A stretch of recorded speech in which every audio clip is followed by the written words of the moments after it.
Hey guys, welcome to Red Devils Down Under. You are here with JoshMUFC and getting into a preview of Manchester United versus Omonia Nicosia at Old Trafford in roughly 6 hours' time, I think. Yeah, just a little over 6 hours. Oh my God, my screen is moving mad. Apologies for technical difficulties. This is absolutely ludicrous. I'm not sure if that's flashing on your end, guys, but this is 480p settings on my old school, my very old school computer. So apologies for this. I'll give a trigger and a strobe warning for you guys. So if you don't like it, I've just got one thing to say to that. I don't give any of these, to be completely fair. So anyway, we'll get into it. A little bit of humour for your morning. Well, not very funny, but anyway. So Manchester United, Nicosia. Their games a week apart. United have bounced back after the City demolition job that they received. The bounce back against Everton is one of their United's best and most complete performances of the season, in my opinion. And I think that won't really matter coming into this this game versus Omonia, because I think Ten Hag's going to opt for a bit of rotation, both in the way of the fact that he didn't have a choice in regards to McTominay, because he's got his he's going to have to play McTominay instead of Casemiro in this game, just for personal opinion, because McTominay's got his 5 yellows. He's banned from the Newcastle game, so I think we'll see Casemiro play that game. But anyway, we'll get into all of the clip notes and the predictions and the lineup and all that sort of stuff later on. This screen is driving me mad. Oh my God, apologies. Yeah, this may not be going down very well in this game. I don't know. StreamYard is moving like an absolute pitch at the moment. But anyway, I'm going to jump into starting off just some press conference questions and answers for Ten Hag that was given yesterday, just to update you people on what's been said. There's some squad news. There's some squad news. There's some just general questions in regards to the greater squad, teams and players getting minutes and all this sort of stuff. So anyway, Ten Hag was asked about Tony Martial and his injury update. He wasn't training today, and this is all based on the press conference day. See how it develops for Sunday. And he's updated. Maguire is out, and longer term Donnie Vanderbeg and Aaron Wan-Bissaka. Yeah, just as a little side note, I think the fact that Donnie has been so sort of just unlucky with his injuries, and the fact that he really hasn't played even when he has been fit for Ten Hag, I think that is going to result in maybe a loan move or a sale in January or in the summer. Yeah, we'll get into that in another stream. But I feel for Donnie. I touched on that in the last game. But yeah, it's not looking good. It's not looking good at all. Yeah, Vanderbeg, Aaron Wan-Bissaka both ruled out again. Ten Hag was asked about the ambitions of United trying to go into the knockouts on top of the group. Now, basically, United have to win every game from here on in, and the return leg against Sociedad at the end of the group stage to finish on top, unless Sociedad just start dropping games. But I don't think they will. United and Sociedad will be 1 and 2. I'm not sure how that'll all go, but yeah, Ten Hag was saying, I told the players weeks ago before the break that it's important to win the group. We want to win all the games, but it's clear we want to avoid finishing second. Now, in reference to that, I think you'll find he was discussing the fact that finishing second, you have the teams dropping down from the third place in the Champions League, and at this rate, you're looking at teams like potentially Liverpool, Barcelona, Ajax. Yeah, so it's going to be fairly heavy this year. The previous big whoppers are not performing as well as they have been in previous seasons. So if United can go on and win all the games and avoid those sudden death playoffs, that would be good. Please do that, United. Otherwise, it could be long. But history is not history, but stories are being written. I think if United finish second, we're going to face either Barcelona or Ajax. I think it'd be lovely to see Frankie de Jong coming up against Eriksen and Vanderbeg and Ten Hag. Oh. And I mean, de Jong rejected United, not rejected, but he never said he was coming. I don't think he wanted to play Europa League. And this is all I think about him. I honestly could not give a flying fuck about Frankie de Jong anymore. He is just an absolute wild lad. He's a tool. He should have seen the light. He's not playing anything. He's not playing any time. He's wanted to stay at Barcelona for Champions League, and there's every chance that he could end up facing United in the Europa League, and he's just desserts. So that's fun. That's fun. Ten Hag was asked about squad depth. So the question basically was worded, do you feel like you have enough depth in the team to be able to go on a deep run, that sort of thing? And he says, I think all the clubs have the same problem, the teams that play in Europe, but we have a squad to cover that. Injuries and suspensions will happen, but you have to deal with it as a squad. That could be taken a couple of ways. It's true. Like, that's the generic manager answer for every time they are asked about squad depth.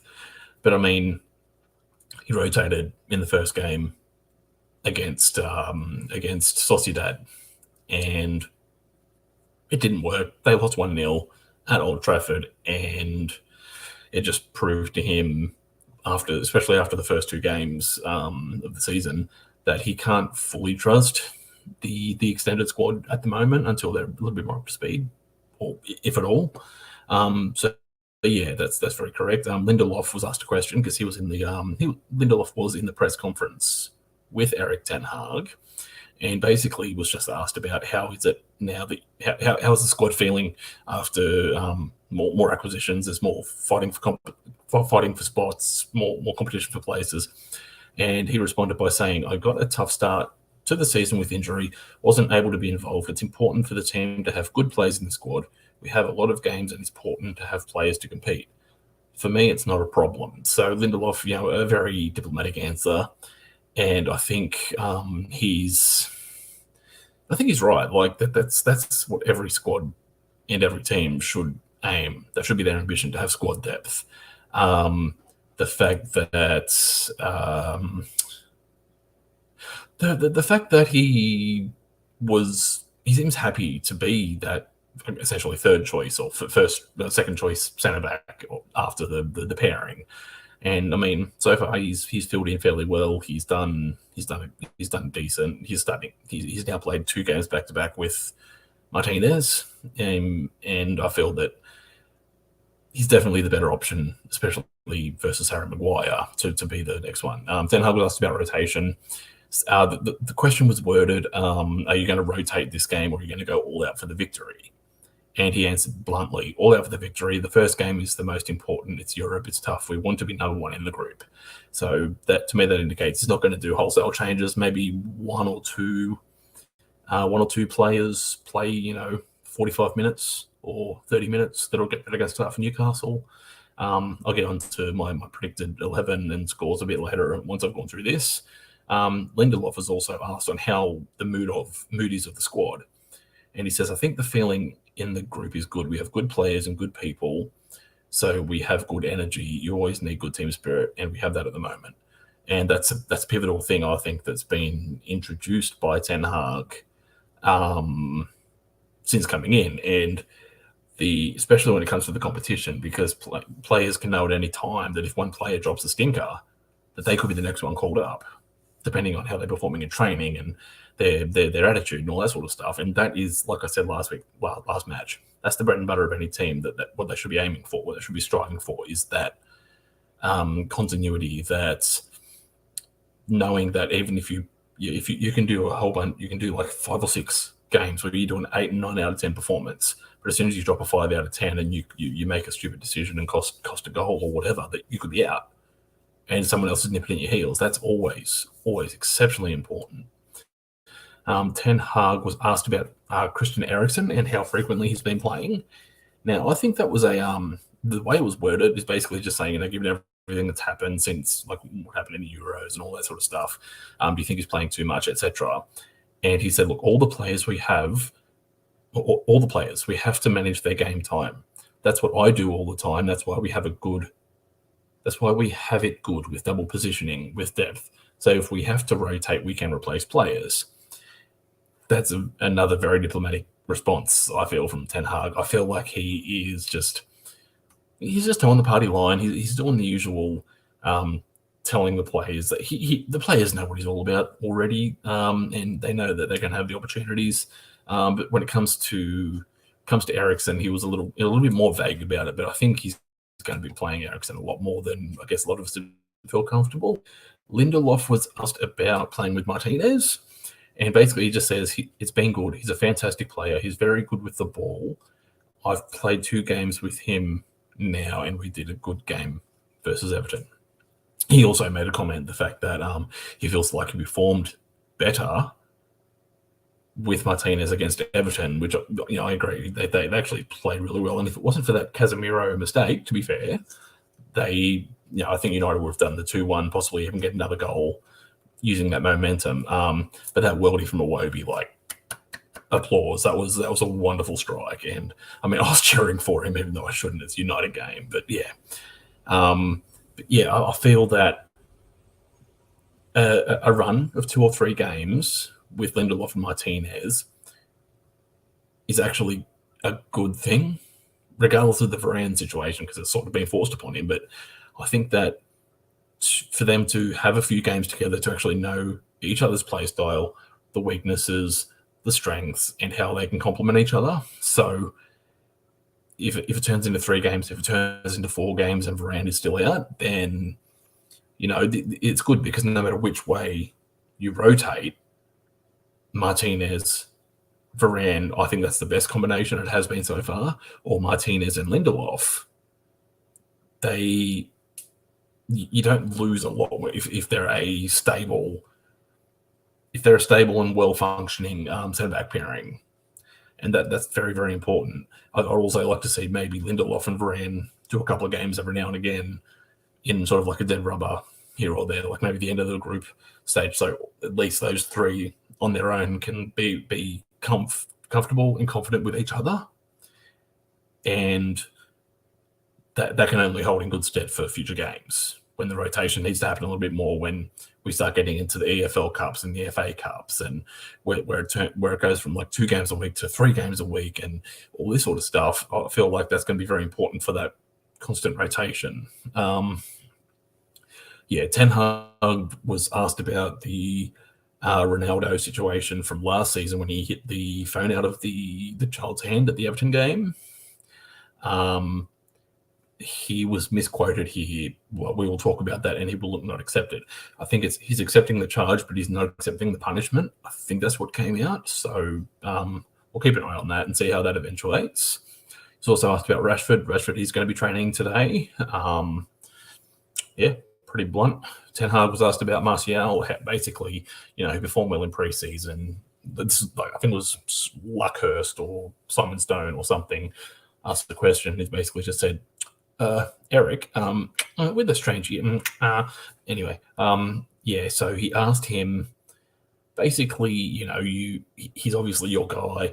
He played exceptionally well. He looks like he's on the pre-season, and when he has come back for United, he's done bits for you. And obviously, it's frustrating that he hasn't played regularly because he's been injured or whatever situation. He's played bit parts here and bit parts there. And he just responded by saying, yes, of course I want him in. Sometimes it's disappointingly unavailable, but because I know we need him. When they aren't, you have to deal with the situation. And he also had a little thing to say after that, basically saying that, I've discussed it with him, and he knows his position. He knows that he's going to work for his place, and it's just another general response. Lindelof, I think this was the question from United. Flex was in the press conference, and he got to ask the question of Lindelof about what's it like working under Ten Hag? How do you feel like your game's progressed, etc., etc. And do you feel like your play style is suited to what Ten Hag, or Ten Hag's style is suited to your play style? And he goes, the way the boss wants to play football suits me. Hopefully I can improve a lot under him. It's always important to want to learn more, improve, and I'm going to take everything in. A very diplomatic response, but I feel the way Flex worded the question was wonderfully, because he's like, look, you're obviously a ball playing centre back. You do progressive passes, and that's sort of what Ten Hag exactly wants from his centre backs. So he basically said, yeah, it's good. I'm enjoying it, and yeah, hopefully I can get better, basically. Ten Hag was asked about Ronaldo. I don't remember the exact wording of his question, but he goes, look, I want to support him as good as possible. We have certain demands from players, what we expect in certain positions. I want to get the best out of him. He's in better shape now, and I'm happy with that. At the start, it was a case of lack of fitness. It's proven once again no one can miss a preseason. So maybe a little dig, maybe a little jibe, but I think they're all on balanced terms. Lindelof was asked about Martinez again. He was basically asking about your left. He's obviously left-footed centre-back. How do you work well with that? He says, I wouldn't change the way I approach it. I play the way I play. He plays the way he plays. Doesn't really matter how he's lined up with anyone. It's just he will play his game, and they'll try and work together. So, yeah, apologies for the rant there. I'll go into the comments quickly and see who's been here. Bobby K has joined in. Thank you for leaving your early love, my friend. Thank you. Twisted. Watching and driving. Multitask. Twisted, if you're driving, put down the phone. I don't want to be responsible on my stream for you crashing and dying. And if Mrs. Twisted is with you, Mrs. Twisted, if you're listening to this, clip him up the head, tell him to put the fucking phone down. Okay? Behave yourself, mate. So, anyway, I'm going to go into the next part. Basically, just going into just a little... excuse me. Basically, yeah, look, don't really need to go into the form guide. I'm just going to go into the matches here quickly. But since Omonia, we beat Everton 3-2. 2-1 after we beat Omonia 3-2. There's a couple of stories here. I don't even know why I've got this up here. I was Google search. Here we go. Deciding it wants to change now. Yeah, I usually just do a little form guide. You don't really need to know about it because, I mean, obviously... destroyed by City here, then bounce back against them. It's Omonia, not Omonia. Anyway, I got that wrong. I'll edit that at the end of the video. But yeah, look, just to quickly touch on the Everton game. I feel like it was, especially in that first half, I feel like it's probably the most control United have shown in a game in the Premier League this season. And also going behind. Did they go behind? Oh, God, I don't remember. But it basically, the game, I feel, from start to finish, was one of United's more complete performances. Now, obviously, there was the Casemiro mistake. Anthony, beautiful goal yet again, opened his body up and got around the keeper. Also, congratulations to Anthony. Small round of applause because he's the first Manchester United player in history to score in 3 successive games from their debut. So big up to him. Long may it continue.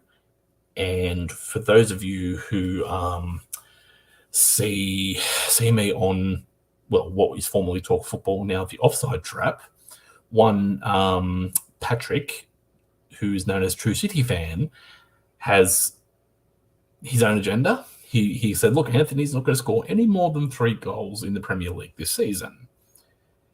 As I had my agenda, it's Haaland's not going to get any more than, I think, 20 to 25 goal contributions.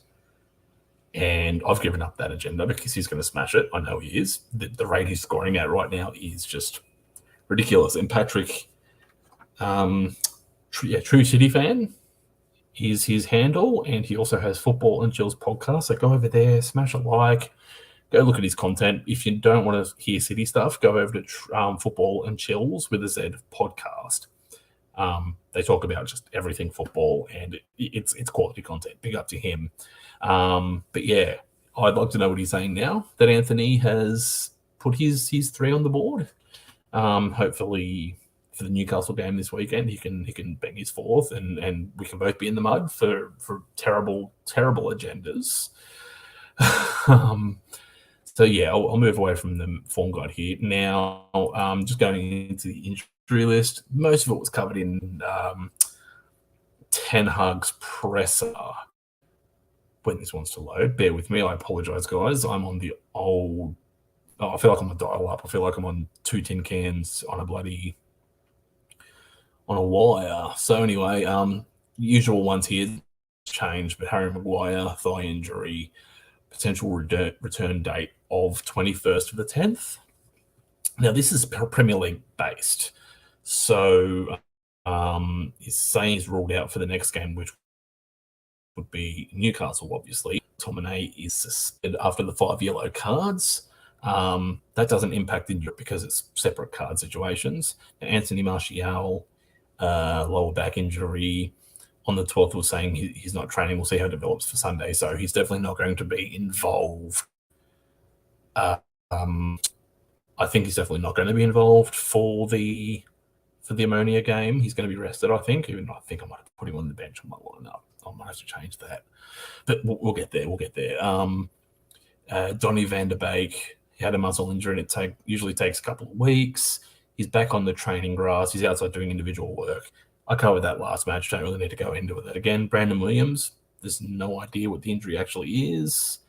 No details about it. No return date. No condition or update at all. So that's interesting. Same thing with Wan-Bissaka. Just says it's a muscular injury, no return date, apparently being assessed. And, well, yeah. Mason Greenwood, I just want to say to you, hang on, I've completely ruined it. I don't give a flying fuck if you come back to this club. I want you gone. You're a heathen, you're a scum, and you deserve everything you get. All right, so I'm going to move now. I'm going to move into my predicted 11, and then go into my score prediction, and have a little chat about how I think the match might develop. So I'm going to go into the next tab here, provided it doesn't take me 5 hours. Doesn't take 5 hours to load up, hopefully. Come on, you slow piece of motherfucking shit. In time, Twisted, would you give Sancho a run out? Well, you are about to see my lineup, so we'll get to that in a moment. Come on, you absolute piece of dross. Come on. Technical issues are the bane of my motherfucking existence. Fuck are you, computer? Fuck are you? Fuck are you? While we're waiting for this so turgid piece of shit to catch up, go ahead and smash a like, subscribe if you're new. Faster computer, it's midnight and I'm up. I love it a bit, and I don't want it yelling at me. So wonderful. Oh my god, this thing is so fucking slow. Just a quick shout out. If anybody from England is from St. Albans, go and give these guys a look. Enter Shikari. Wonderful. I don't know what you'd describe them as. They sort of mix metal, hardcore, dubstep, hip hop, and piano music. They actually are the shirt sponsors for the St. Albans non-league team. So go and give them a look up. They're fucking brilliant. Oh no, you know what they've done here? They've completely reset my squad. Oh, you motherfucker. This is a wonderful, wonderful, wonderful stream. Oh my god. All right. We're going to do a live squad selection for who I think and why. This could be A+ content here for you. Let's see how we go. All right, so in goal, I think we're going to see David De Gea. So let's put him in. Performed exceptionally well against Everton. Prevented James Garner from scoring. Whether that would have been a header because the ball sort of looked like it was curling in and he plucked the ball out before what's-his-face could get the head on it. He tipped it over the side. But look, he showed distribution. He came out. He swept the ball. David De Gea is slowly but steadily turning into the player that I think Ten Hag would want from a keeper. Now, if he's up for a contract renewal at the end of the season, I think, or discussion. Now, he's got from now until the end of the year to form into the keeper that Erik Ten Hag wants. So his current progress, he's been a little bit stop-start. He couldn't pass the ball out from the back, so he obviously went long. Now, his performance against Everton was brilliant. He was finding players. He was distributing the ball nicely. And Everton were pressing high, mind you. Everton were pressing from the front, and normally De Gea would panic, give the ball to the wrong person, turn around, potentially concede a goal. Stop coughing. I'm doing a stream. Okay, so De Gea in goal, I think there's no point changing it. I don't see Ten Hag going for Dubravka or Heaton. I mean, I don't think he even wanted Dubravka, and he probably doesn't rate Tom Heaton like that.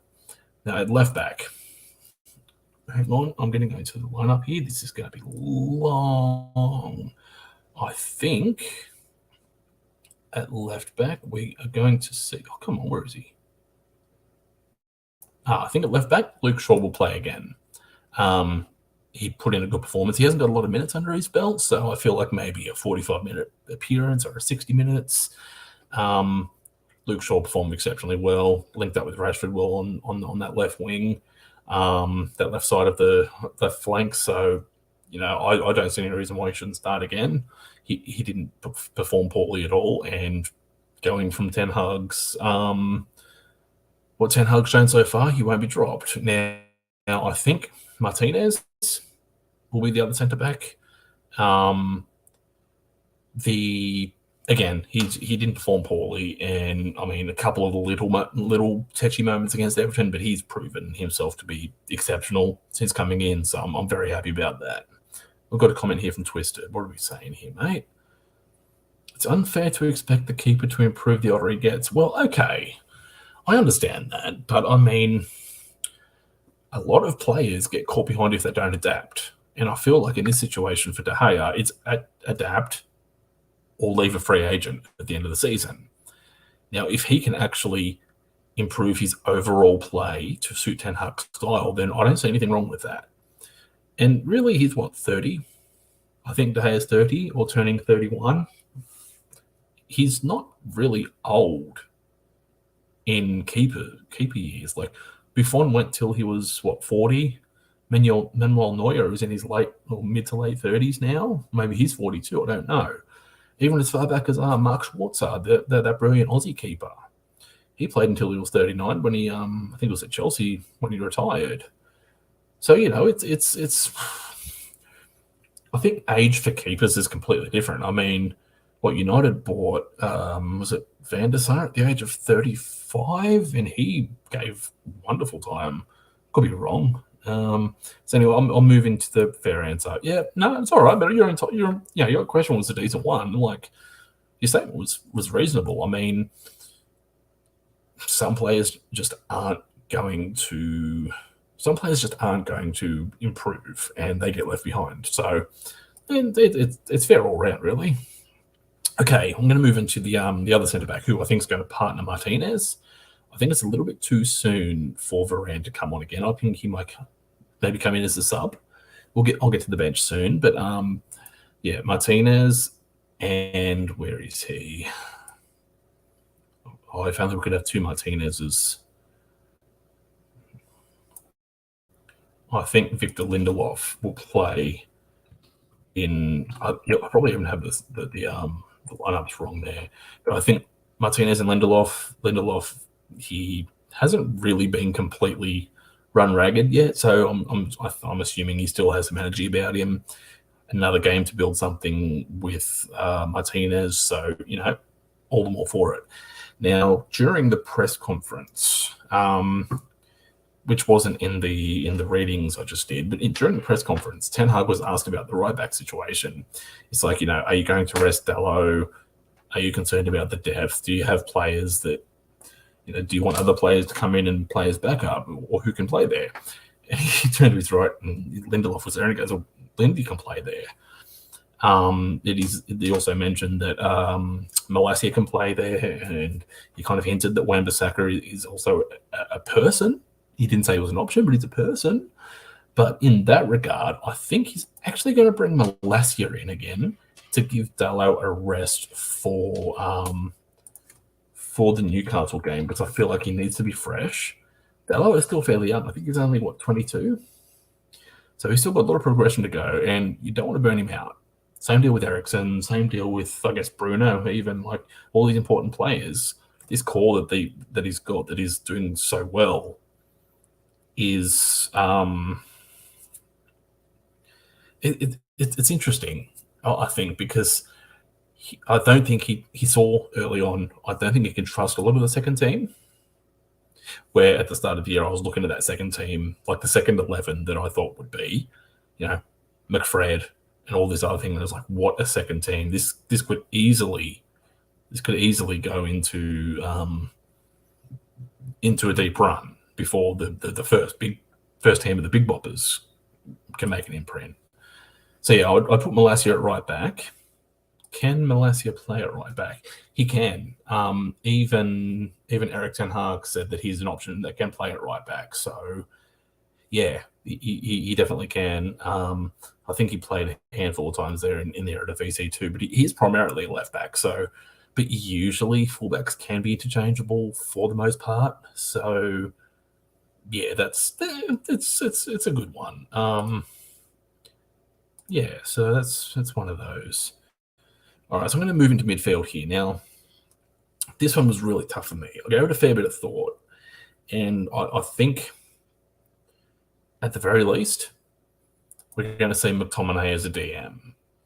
Just, as I said earlier, he's got his 5 yellow cards, which means he's banned from the Newcastle game. So, in my mind, that is going to mean that maybe this is a chance for McTominay to get minutes, so he's not missing out. But it may only be 45. I think he will be the starter, but I think it might only be 45 minutes. And maybe, I don't know, an Eriksen or whoever can come on. I'm not too sure. But this is where things get really interesting. And I think I might be stretching a little bit here because there might be a little bit too much rotation. But guys, I think it's happening. I think it's back. I think the long-awaited but long-dreaded revival of McFred. I think we're going to see McFred in the midfield tonight.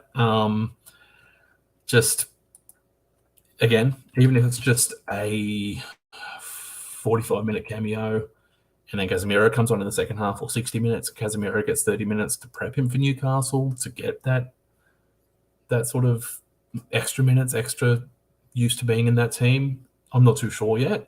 Now, the cam, but yeah, I think Ten Hag might go for McFred again. It's just it makes sense. As I said, McTominay, 5 yellow cards, banned from the Newcastle game.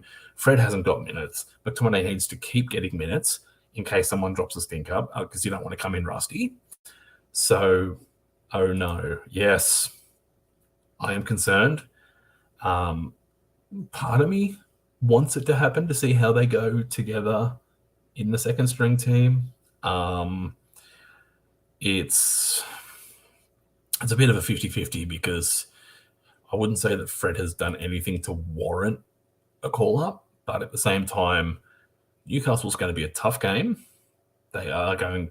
This is really looking forward to this because outside of Graham Potter, Eddie Howe is the other manager that's English that I feel is the anti-English way of playing football.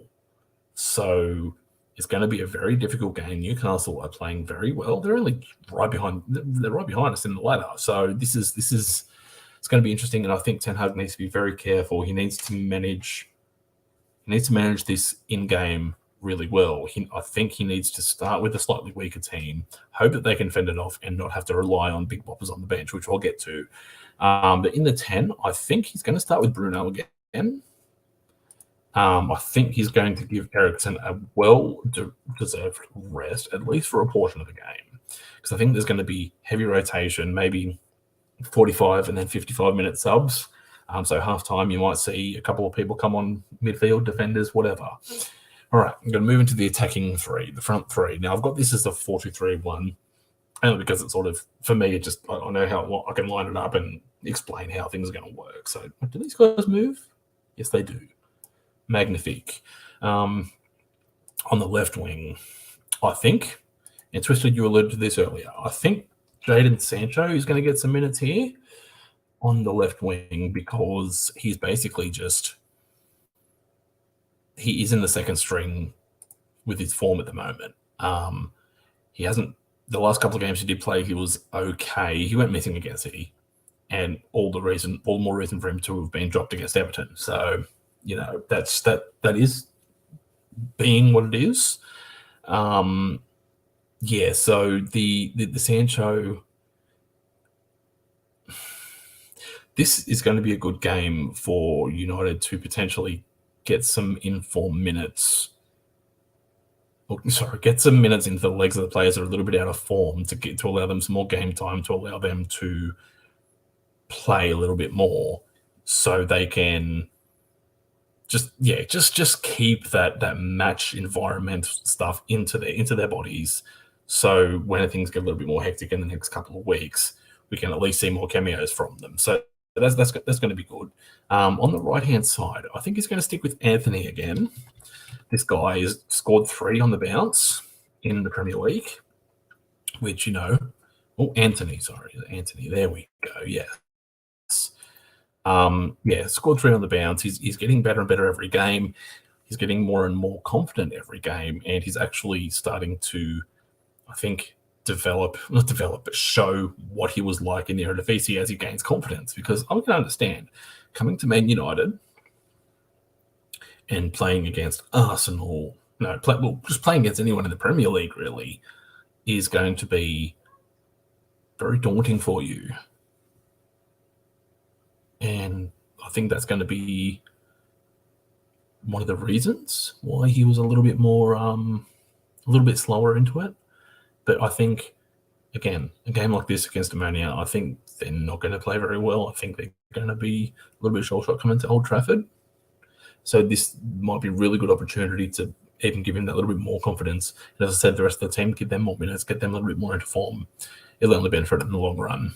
Now, up front, it was difficult because I thought, well, Rashford could play and try and get him to get used to scoring goals as a striker, because I feel he's not the answer in the number 9 position, he's been doing a job there, and it hasn't been the most horrible job. He's been getting the goals. He's been getting it. I think he got an assist from a striking position too. I could be wrong, but he is doing a job. But I opted for Ronaldo because, Ronaldo looked good against Everton, and I feel like he's back to a certain level of fitness that he needs to be to kick on from here. So, I feel like Cristiano Ronaldo will start, even if it's just for the first half, because it's very important here for him. Now that he's got his 700th goal, he's got the monkey off his back. I feel like this match was just something that's going to click him into gear, and I think he's going to kick on from here. So Cristiano Ronaldo up front. Aren't you going too strong? Newcastle will be super competitive. I would start the entire second string team. I see your logic, but I completely disagree. United cannot afford to drop a Europa League game. They have to win every single game to guarantee themselves, have to win every single remaining game to guarantee themselves first position. So to keep it in their own hands. Now, going strong to me means that even if it's, 2-0 after 30 minutes and then he brings on 5 changes at halftime, hypothetically, then that will make it a lot easier, because I don't think Omonia are going to do anything. And I'm going to move on to that after I finish my lineup here. And you're right, Newcastle are going to be extremely competitive. They're going to be extremely difficult. They've taken it to City. They've taken it to Liverpool. They've performed very, very well this season. It looked like they were starting slow, but they're right up there now. And credit to Eddie Howe for doing bits over there. But Ten Hag also occasionally has alluded to the fact that the second string team aren't that good. Now, against Omonia, you would expect them to get a result, but he doesn't trust those players to put up those performances just yet. So, you have a point, but I think just he's gunning for wins on all fronts. Now, quickly go through. Oh, what's the second one down there? Oh, it's a different view. Okay, I didn't go that far down. Oops. All right, so on the bench, I'm just going to do the usual. I think Heaton. There's no 9 on the bench here. That's disappointing. But I'll just go quickly here. I think Heaton will be a keeper. He won't do shit. Now, I think we're going to see Iran on the bench because he's basically back to fitness. And he may come on for a Lindelof or a Martinez to see out the game in the second half. So no problems there. Probably see... Okay, this is going to be interesting. Let's see what we've got here. So I'm running out of ideas here.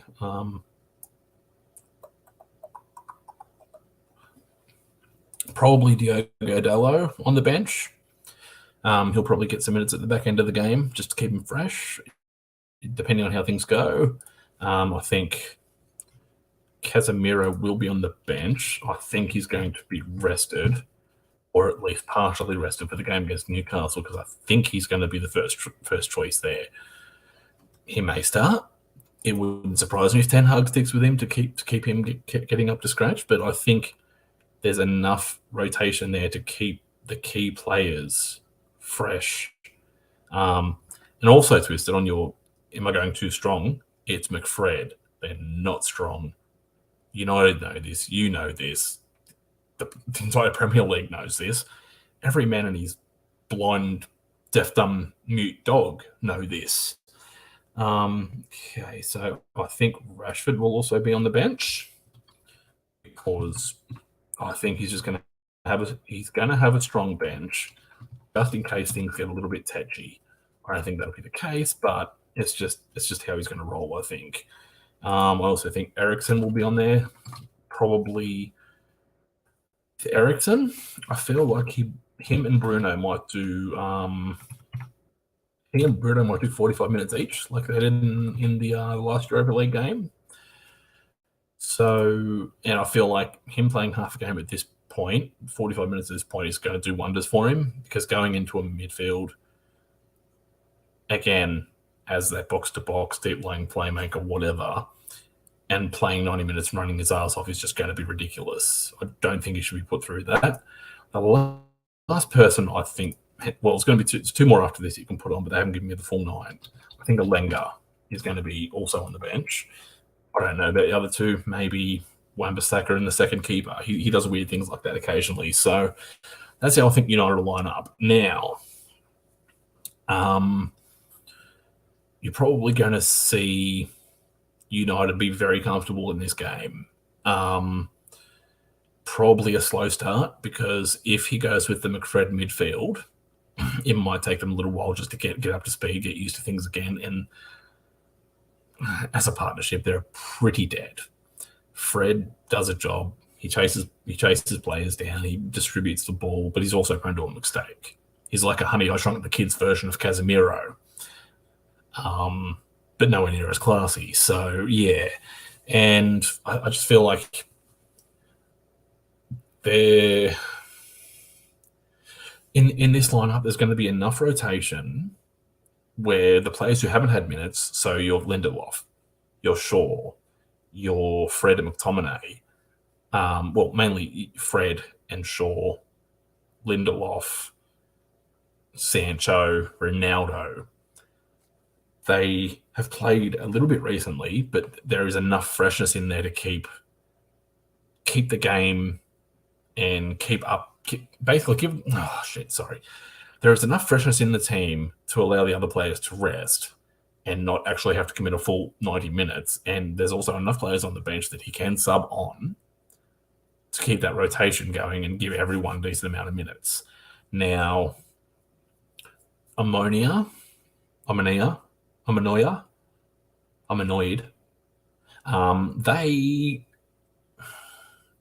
I did hear that their keeper, who I think was their best player on the night, just shipping 3 goals. He's been declared injured, so that's going to be a big blow for them. I rated his performance, but yeah, look, we saw that they really didn't have a lot of threat. They were good on a counter, so United are going to have to be wary of that. But I feel like them coming to Old Trafford could be just a little bit too much for them. They were at home. It was the biggest game of their career, no doubt, playing against United. And now they're coming to Old Trafford to play against United in front of, 70-odd thousand fans. Ludicrous. That's going to be huge for them, huge for Cyprus, huge for the entire game over there. And they're going to love it. It's going to be the biggest occasion of their nights. They're never going to forget it. And I think that could have a bit of a daunting effect on them. Hopefully they put up a good game, but I think this is going to be fairly comfortable. Whether this is the lineup, if this is the lineup, I think you probably look at 1 or 2 first half goals. Confidence builder for Ronaldo.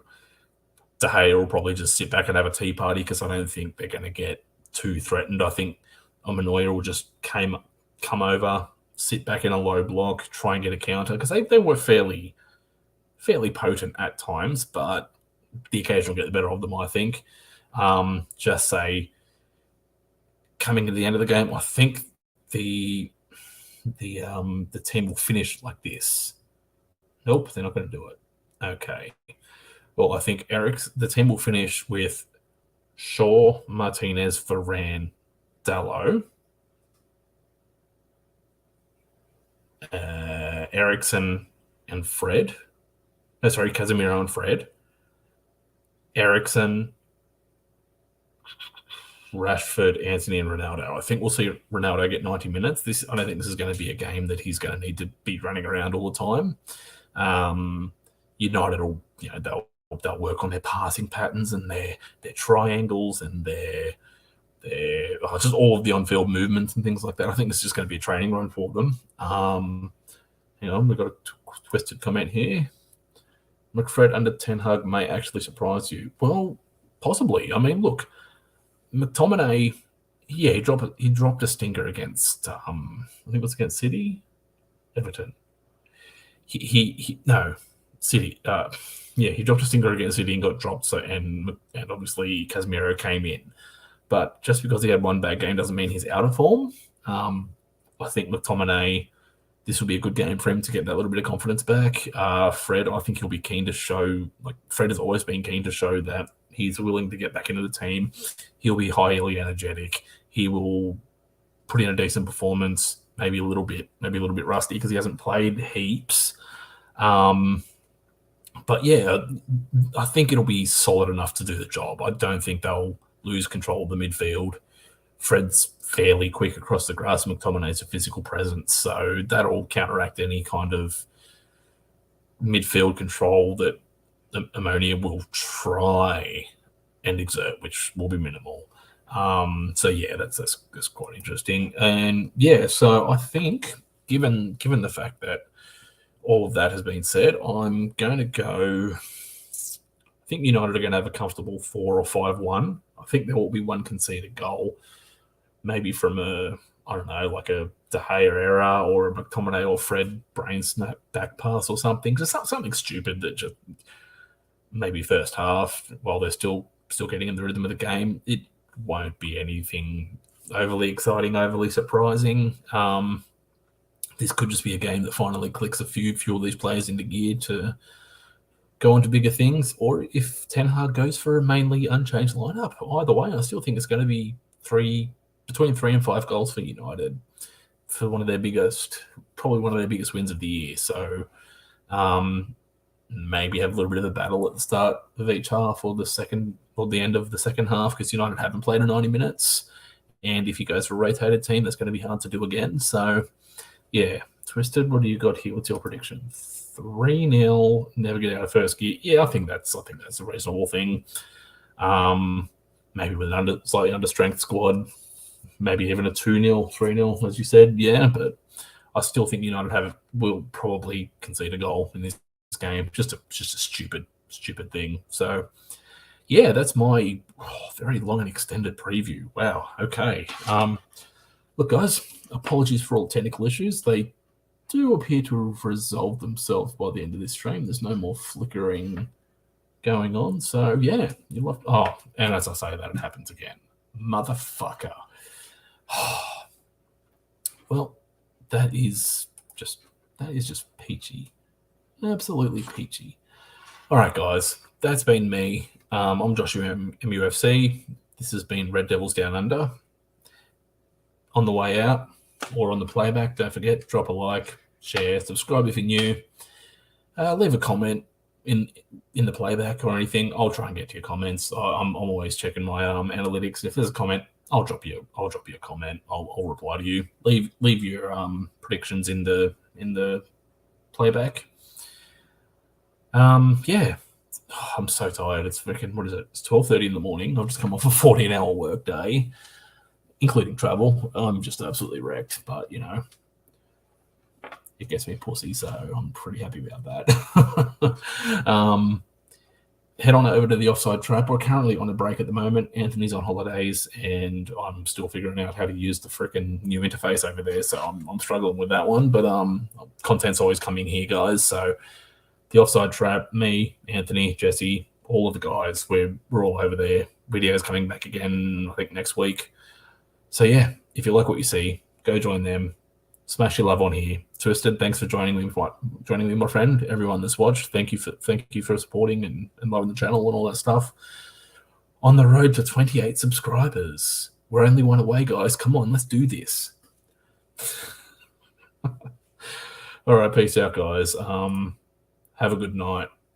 I'll have a Newcastle preview probably tomorrow, same time. So keep an eye out, and I'll catch you later.